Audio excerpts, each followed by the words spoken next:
सोचा कि हमारी न्याय व्यवस्था की नींव कैसे रखी गई। जानिए कैसे धारा 44 ने पुराने जमाने में अपराध और दंड के नियम बनाए और कैसे उस इतिहास ने आज के कानूनों को आकार दिया। हेलो एवरीवन, वेलकम टू ज्ञान अभियान। आज हम एक ऐसे ऐतिहासिक प्रावधान के बारे में बात करेंगे जिसने हमारे कानून की दिशा तय की। जी, हम बात कर रहे हैं भारतीय दंड संहिता की धारा 44 की। इस वीडियो में हम जानेंगे क्यों और कैसे इस धारा को बनाया गया था, इसके मुख्य बिंदु क्या थे और आधुनिक कानूनी व्यवस्था में उसके प्रभाव को समझेंगे।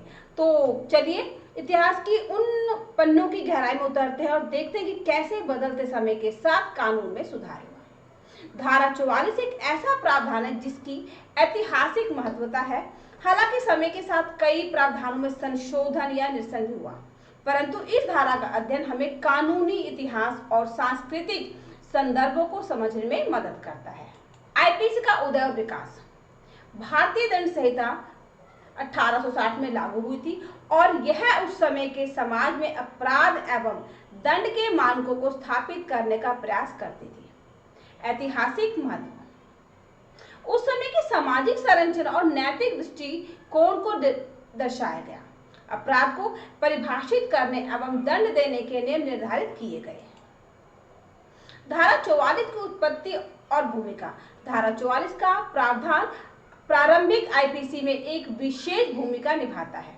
उद्देश्य, इस धारा के अंतर्गत कुछ विशिष्ट अपराधों एवं उनके दंडों को परिभाषित किया गया है। यह प्रावधान न्यायिक प्रक्रियाओं में एक मार्गदर्शक तत्व के रूप में कार्य करता था। ऐतिहासिक संदर्भ।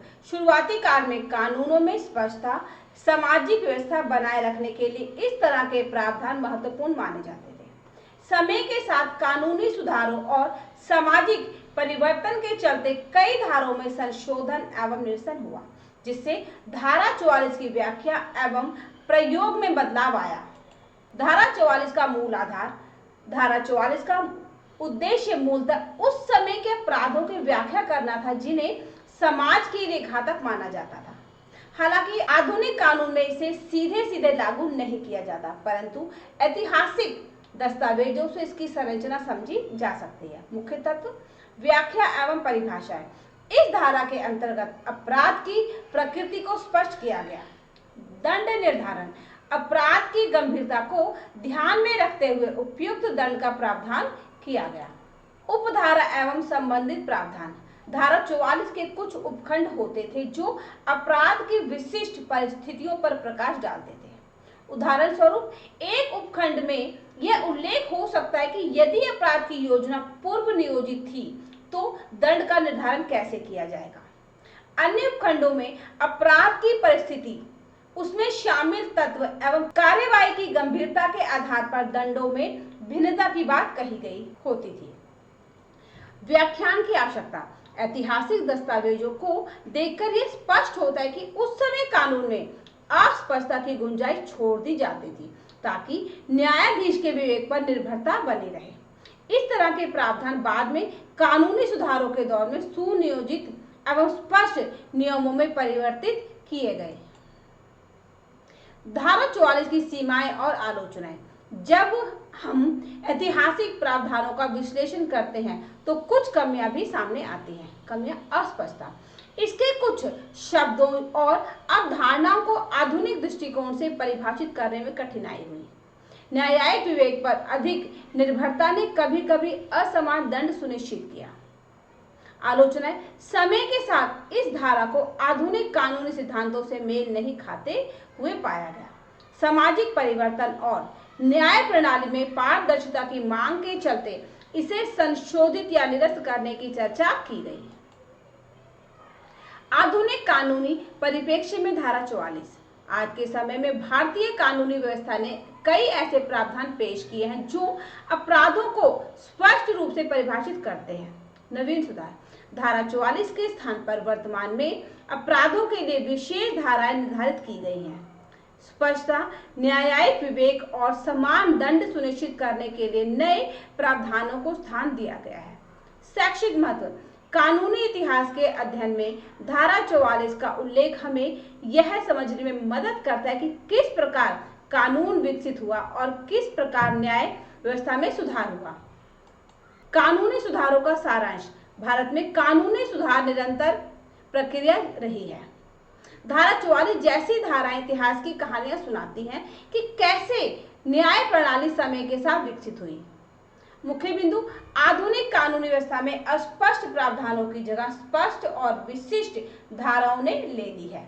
न्याय प्रणाली में पारदर्शिता और समानता सुनिश्चित करने के लिए कानूनी सुधार आवश्यक रहे हैं। विचार, धारा 44 के अध्ययन से हमें सीख मिलती है कि परिवर्तन अपरिहार्य है और समय के साथ कानून को समाज की बदलती जरूरतों के अनुसार ढालना चाहिए। अब हम कुछ बहुविकल्पी प्रश्न करेंगे और जानेंगे कि हमने कितना सीखा। आईपीसी की धारा 44 किससे संबंधित है? इसका सही जवाब है ऑप्शन बी, अपराध की परिभाषा। आईपीसी की धारा 44 में इंजरी किस पर लागू होती है? इसका सही जवाब है ऑप्शन डी, उपरोक्त सभी, शरीर, मन, संपत्ति। धारा 44 के अनुसार इंजरी का अर्थ किसके अधिकार के उल्लंघन से है? इसका सही जवाब है ऑप्शन सी, कानूनी अधिकार। निम्नलिखित में से कौन सी धारा 44 के अंतर्गत नहीं आती? इसका सही जवाब है ऑप्शन बी, नैतिक क्षति। आईपीसी की धारा 44 किस प्रकार की व्याख्या प्रदान करती है? इसका सही जवाब है ऑप्शन बी, परिभाषात्मक। इंजरी की परिभाषा में क्या शामिल नहीं होता? इसका सही जवाब है ऑप्शन डी, धर्म परिवर्तन। धारा 44 के अनुसार किसी व्यक्ति की संपत्ति को नुकसान पहुंचाना क्या माना जाएगा?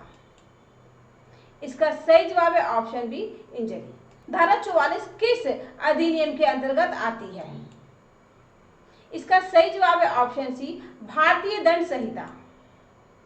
यदि किसी की मानसिक स्थिति को क्षति पहुंचाई जाती है तो यह धारा 44 के अंतर्गत आएगा या नहीं? इसका सही जवाब है ऑप्शन ए, हां। धारा 44 किस प्रकार की परिभाषा प्रदान करती है? इसका सही जवाब है ऑप्शन बी, इंजरी की परिभाषा। तो दोस्तों, हमने आज सीखा कि कैसे धारा 44 ने अपने समय में न्यायिक व्यवस्था पर इतना गहरा प्रभाव डाला और कैसे इसके सिद्धांतों ने आधुनिक कानूनों के विकास में प्रेरणा दी। तो यदि आपको ये जानकारी वीडियो अच्छा लगा तो इसे लाइक करें, शेयर कर, चैनल को सब्सक्राइब करना ना भूलें।